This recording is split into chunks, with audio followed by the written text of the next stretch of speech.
keskkonnast ehk siis meie elukeskkonnast, et mõned aastakümned tagasi mõistet reostus tundsid päris vähe inimesi. Täna on meil selline vastupidine probleem, et kõik on kuulnud õhu ja vee saastest. Et meie maailm on muutunud väga mitmekülgseks, et meil on kasutada uued materjalid, ravimid, hügieenivahendid, pestitsiidide kasutamine põllumajanduses on teinud sisuliselt meie elu mugavamaks.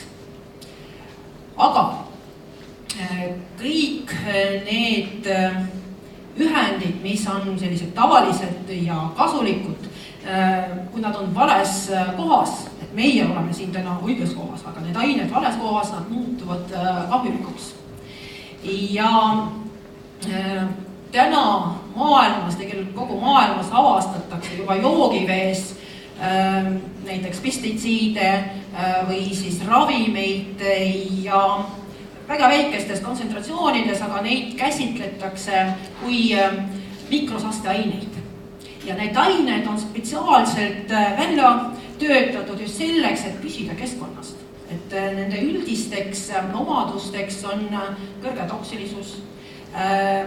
Nendel on selline madal biolagandatavus ja üldine kõrge püsivus keskkonnas. Ja üha karmistuvad keskkonnanõuded, nad nõuavad just uute tehnoloogiate, puhastustehnoloogiate väljatöötamist ja juurutamist ja just meie uurimisrühm ja meie tegeleme süvaoksüdatsiooniprotsessidega, mille eeliseks on just nende mikrosaasteainete lagunemine või siis oksüdeerimine, kus oksüdeerijateks on radikaalid, erinevad hüdroksülradikaalid ja hapnikureaktiivsed ühendid. Et me tegeleme erinevate mikrosaasteainetega, näiteks ravimitega, antibiootikumidega, toksütsükliin, oksütsükliin, sulfametaxasool, te võib olla kuulnud või ei kasutanud, nii et neid on päris palju valuvaigestid, põletikuvastaste ainetega, diklofenaak, ebuprofeen, prednisaloon, päris palju neid.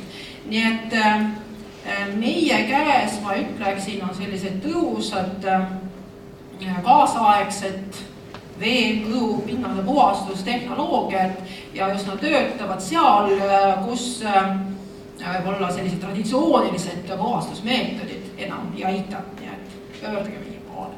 Tein täna.